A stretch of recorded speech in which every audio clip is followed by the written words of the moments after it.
Thank you guys so much for joining us. It's so beautiful that so many of these beautiful faces are here tonight under the stars, and you chose to spend this Friday evening with us, and we're so honored to be a part of your journey as well. If we have not met, my name is Kelly Lynn Dickinson, and as Pastor Phil shared, I'm the intern pastor here. And last week we had our ministerial director, Pastor Will Pennick, come and share this powerful message on leadership and on the next generation. And he shared about how it's not a matter of if you will lead, it's a matter of when you will lead. And tonight we're going to continue this series on Ignite a Passion Worth Living. And we are going to turn to the theme of justice. What does it really mean to live out the values of God's kingdom? When we hear the word justice, a lot of the times we often think of like fairness, we think of laws, we think of courts. In human terms, justice is usually about rules. So what's legal? What's illegal? What's fair? What's not fair?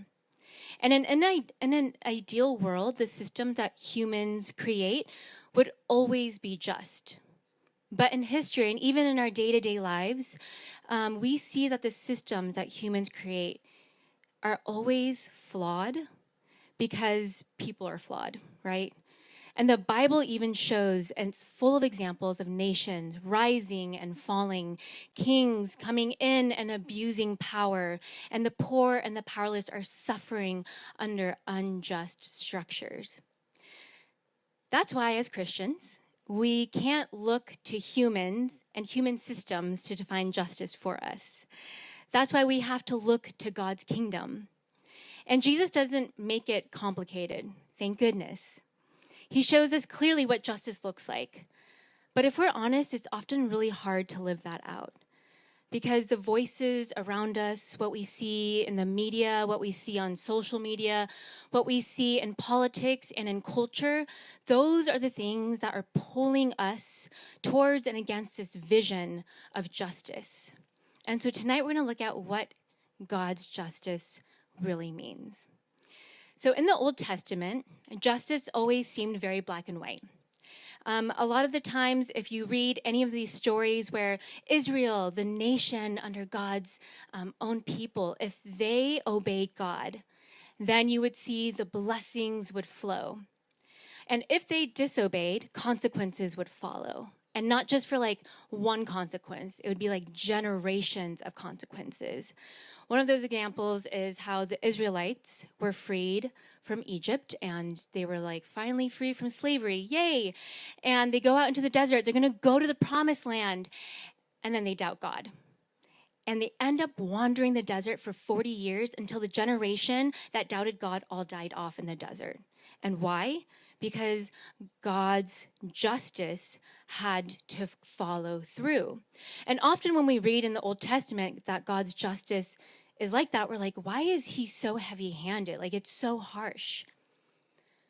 But then what happens when obeying human laws actually conflicts with God's will? What happens when human laws conflict with God's will? My family immigrated from Shanghai, China, and we have friends who visit China every year. And when they go, they smuggle a bunch of Bibles. They like hide a bunch of clothes on it, and they'll smuggle Bibles into the country, and they will have secret churches, which sounds so cool, like secret churches, right? But that's actually where my grandfather actually met Jesus, my grandfather on my mom's side, and he was baptized through that. But if they were caught, they would be sent to prison. And by human law, they were considered criminals.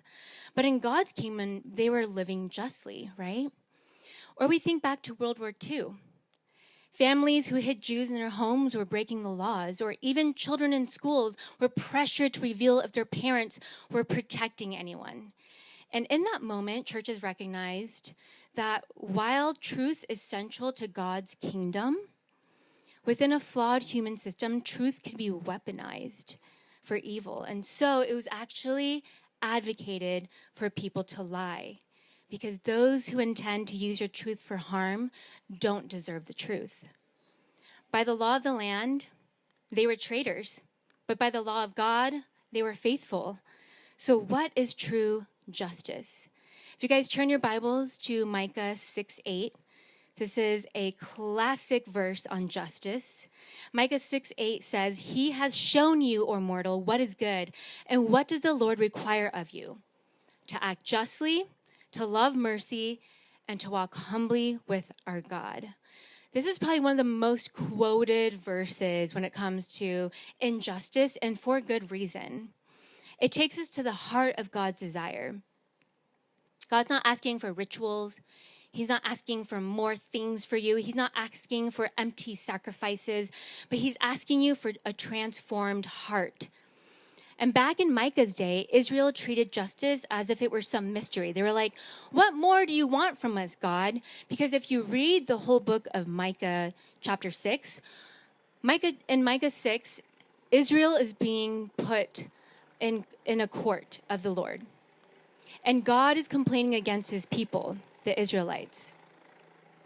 I love hearing the helicopters, by the way, because it reminds me of old Praxis, when we used to have helicopters come through and we'd hear it and we'd be like, "Oh, another helicopter coming through, pray for them." But in Micah 6, God is putting Israel on trial. And Israel is on trial before the Lord, and God is bringing his case, and God is saying, "What have I ever done to you? I've only been good to you. I've only been repaid with rejection and rebellion. I've only redeemed you from slavery, and slavery is essentially the lowest place for humanity to exist in." God said, "I would never curse you. I have only blessed you. I've only showed you faithfulness through generations." And so he's saying, Israel, if you feel cursed in any way, it is because of your own idolatry. It is because of your own disobedience. It is because it is your responsibility for disobeying me. Again, it's very black and white here. And in response, the Israelites say this question that I think is really full of bitterness and resentment. They're like, "God, what more can we bring to you? What more do you want from us?" And they're blinded to God's goodness. But often I feel like we do the same thing. Sometimes we say, "God, you're asking too much from me. God, what more do you want from me? God, you're the one who needs to change." But unfortunately, the Israelites and we are sorely mistaken, because God has never changed. He's always asking for the same thing: to do what is right, to act justly, to love mercy, and to walk humbly with our God, and that we are the ones who need to change. Justice in God's kingdom isn't first about systems or laws. It actually starts with our hearts. And Tim Keller is a brilliant author and theologian, but he wrote a book called Jesus the King, which I love reading and quoting from all the time.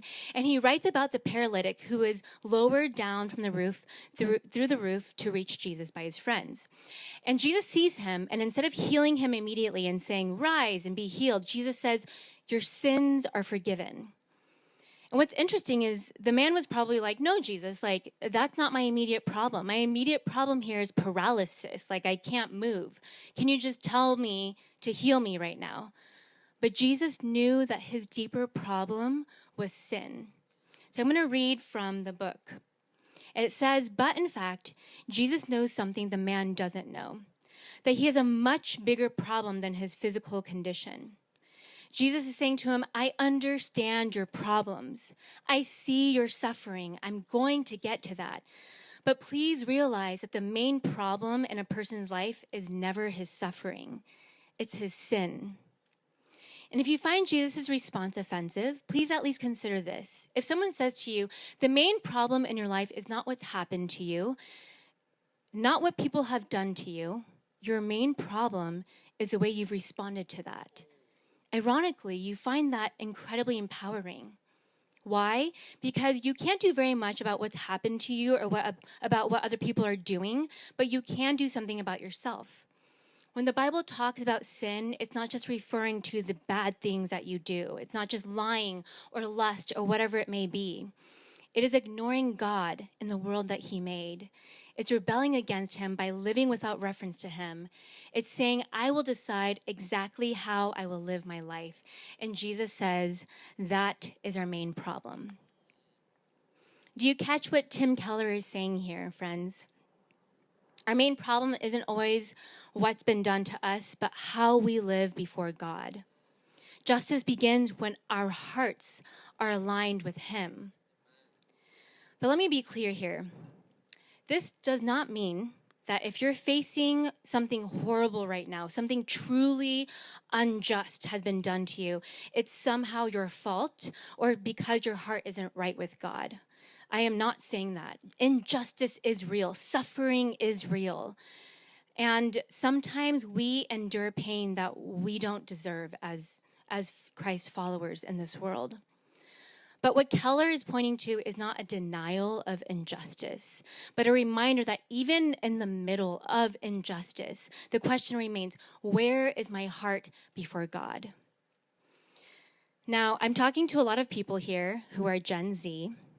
Yay, Gen Z. You are actually one of the most justice-minded and conscientious generations in history. So you guys are amazing, and I think a lot of times when you hear these topics on justice, you might be thinking well, duh, I see the brokenness of systems, and you long for something better, as we all do. But before you start pointing fingers at the institution or at an organized space or at religion or a church, let's see how Jesus redefines justice in the Sermon on the Mount in Matthew 5-7. Matthew 5-7 is so beautiful. It is all of Jesus' teachings. And essentially, when you read the Sermon on the Mount, what you have to ask yourself is, what was the Old Testament law previously saying about this? So we're going to actually read a text from the Old Testament and compare it to a text in Matthew. So we're going to turn to Exodus chapter 21, verse 23. And this is right after Moses gives the 10 Commandments. It says, justice was defined as, but if there is serious injury, you are to take life for life, eye for eye, tooth for tooth, hand for hand, foot for foot, burn for burn, wound for wound, bruise for bruise. That's measure for measure fairness. That makes a lot of sense, God. That's Old Testament justice. That's black and white. But listen to Jesus in Matthew 5:38-42 on the Sermon on the Mount. He says, you have heard that it was said, eye for eye and tooth for tooth. But I tell you, do not resist an evil person. If anyone slaps you on the right cheek, turn to them the other cheek also. And if anyone wants to sue you and take your shirt, hand over your coat as well. If anyone forces you to go 1 mile, go with them 2 miles. Give to the one who asks you, and do not turn away from the one who wants to borrow from you. Now, I want to be very careful about this verse because I want to make something very clear. This is not about hitting people. We don't want to hit people, and if someone hits you, I hope you don't say, hey, just hit me more, right? Physical abuse is not good. But when we read this, I immediately think of the question, what was the Mosaic law previously like? What was the Old Testament law about slapping someone? And whatever it is, Jesus is going to flip that script. The Mosaic law did teach an eye for an eye and a tooth for a tooth. But over time, religious leaders actually used this teaching and removed it from what it was supposed to be was on a limited perspective of retribution and punishment for the civil government. And they were pushing it into the incorrect, wrong sphere of personal obligations and personal relationships. So can you imagine if you're in a relationship, in a friendship, in a marriage, and you're like, Phil, I opened the door for you, so now you have to open the door for me. And now I'm going to purchase food for you, so you better purchase food for me. And also and then, you measure every single aspect. Can you imagine what your friendships would be like if that were the case? Notice how Jesus adds to each command. Normally, hitting someone super hard in the Mishnah law actually meant that you would get fined a very heavy penalty. And Jesus is saying, don't do that. Don't go and fine them. In fact, sit with them. Turn the other cheek. This week, I experienced this moment where I felt betrayed by some friends. And I remember sitting in my car and driving to work and thinking, what do I do with this feeling of betrayal? I feel like I had been slapped across the cheek. And so I said, okay, God, I just need to listen to your word. So what does a normal pastor do? You turn on Bridgetown church sermons and you say, Lord, teach me something. And so Tyler Staton, the Bridgetown church pastor there, he has these like 5-minute devotionals. And I listened to the one that he did on the Last Supper. And he talks about how the name Judas is actually like forever marred. No one who is expecting a child will typically name their child Judas. Judas is like the ultimate villain, the one who betrayed Jesus, right? You never want anyone to be named Judas. I think it's easy to point, oh, that's the betrayer. But then you also keep reading. During the Last Supper, Jesus leaves and goes to the Garden of Gethsemane. And he steps into the garden. He asks his friend, please stay awake with me, pray with me. And what happens when he comes back? They're asleep. They couldn't stay awake. And that's essentially what Jesus was teaching me in that moment. Kelly, every moment you have not thought of me, you have betrayed me. And I was like, dang, God, that hit. Because what am I doing feeling betrayed by friends when every minute of every day I'm probably betraying Jesus? I'm not thinking of him. I make decisions based off of how I want to live my life. Jesus was insulted. Jesus was betrayed. And he flips the script on mercy and on justice and on fairness and on retribution. He transforms the ultimate act of evil into the ultimate free act of love by dying for us on the cross. Now, I think it is wrong to think that Jesus is trying to say, like, evil should never be resisted. I don't think he's trying to say that. I don't think that Jesus is trying to say there's no place for true punishment, because there is.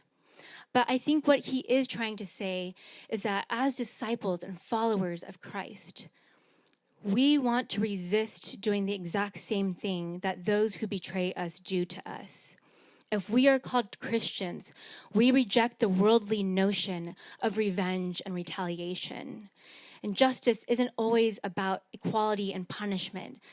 Justice in God's kingdom is about extravagant mercy. My New Testament ethics professor, Richard Che, he teaches over at Andrews University, and he once said this: God is someone who relents. God's ideals, which you see in the Old Testament, demand perfection, but his concessions, the teaching that Jesus teaches in the New Testament, his concessions are generous. In Matthew 5-7, the Sermon on the Mount, Jesus redefines almost all of the major teachings of the Old Testament laws. There were 613 laws that people had to follow. And Jesus redefines them. We don't have time to obviously go through all 613 tonight, but I do encourage you to go through Matthew 5-7, compare them, and maybe ask chat. Ask Google and say, what was the Old Testament law about this teaching? Because God knows we can't keep every single law perfectly. The Bible has clearly shown that. So he offers us something better. Justice, there's still justice, but it is rooted in compassion and mercy. But also, what's interesting is Dr. Che also said this. He said, human agents of grace are often stricter than God. If you think of the story of Jonah, he was a prophet called by God, and he had a special message to go to the city of Nineveh and tell them, stop doing these evil things that you're doing. Turn and repent for your evilness. And he was hoping that they would say no thanks and that they would be destroyed. But they did hear the message, and they did repent, and God redeemed them. But that left Jonah feeling angry and disappointed at God's justice and mercy. Human agents of grace are often stricter than God. So why is it that we, as a body of Christ, still struggle to embrace justice in the same way that God defines it in his kingdom? Now, if you've ever read the book, The Screw Tape Letters by C.S. Lewis, it's a wonderful book. C.S. Lewis writes this satire, and it's this conversation of letters between a nephew and an uncle. And the nephew and uncle are two demons, and they try to talk about how they can trick people, which they call patients, how they can trick people to come to the dark side. And they call God as the enemy. And so someone wrote in the same voice of C.S. Lewis with this quote, and I thought it was so good. So I was like, I have to share this. It says, "My dear Wormwood," which is the nephew, "my dear Wormwood, be sure that the patient remains completely fixated on politics, arguments, political gossip, and obsessing on the faults of people they have never met serve as an excellent distracting from advancing in virtue, character formation, and the things the patient can control. Make sure to keep the patient in a constant state of angst, frustration, general disdain towards the rest of the human race in order to avoid any kind of charity or inner peace from further developing. Be sure the patient continues to believe that the problem is out there in the broken system, rather than recognizing there is a problem with himself. Keep up the good work, Uncle Screwtape." We get so caught up in debates and hot button issues, or blaming the system, or blaming other people and other things, and we forget God's simple call to act justly, to love mercy, and to walk humbly with our God. Justice in God's kingdom doesn't always start out there. It starts here. It starts with me. It starts with you. It starts with sitting across the table in our conversation, and it starts in our church. When I first started working at Praxis 4 years ago now, I was worried. Wow, truly wow. I was worried about a lot of things, as one does when you start a new job or anything new. And one of them, honestly, was working with Pastor Phil. I was like, I'm so nervous about working with him. And hear me out. I was worried because we are so different. I think you can tell just physically, like we're very different people. And you can tell from that. But we also are very different inwardly. We grew up differently. We have different families. We have different upbringings. We found our callings to pastoral ministry differently. We see the world differently. We have different worldviews. But over time, I realized that those differences became probably one of my most favorite things about Pastor Phil. His first instinct is to always listen, to always seek understanding, and to stay opening without abandoning his convictions. And because of that, we've had a lot of difficult conversations that have stretched me and that have shown me how much more I need that same posture in every single part of my life. I need Pastor Phil in this ministry as much as he needs me in this ministry, as much as he needs each one of you, because we are a church and a whole body of followers with a whole bunch of different beliefs, and that is the beauty of it all. And here's what I've learned. It doesn't matter which political side you might be on, or how you view the church, or how often you show up, or how often you give to the church, which those things are very important. But it doesn't define you and your identity. What matters is how you build relationships, how you make people feel loved, how you grow together. It's about sitting in those hard conversations. And that's one way we can practice God's justice in this world. Can you imagine a church, a community, a country that valued relationships more than opinions? A country that would do the same thing that we do when Pastor Phil and I sit across the table and discuss difficult conversations. The type of justice that restores dignity, that listens well, and that stands alongside people as equals. And that's the point. Biblical justice isn't abstract. It's how we live, it's how we speak, it's how we treat the people right in front of us. So I'm going to leave you with this question, and I want you guys to talk to the people around you. What would it look like if we practiced biblical justice in our everyday lives? And what would it look like if we practiced biblical justice right here, right now, in our lives, wherever you are? Maybe it's a family member or a friend. Maybe it's a coworker or a colleague that's been really ruffling your feathers, and you're like, God, I don't know. I think they need to change. Who is it in your life right now? And you're like, shoot, you're asking me to ask this stranger next to me? Yes, I love vulnerability. So talk to the people around you. I'm going to give you guys about 5 minutes, and we'll come back together for closing announcements.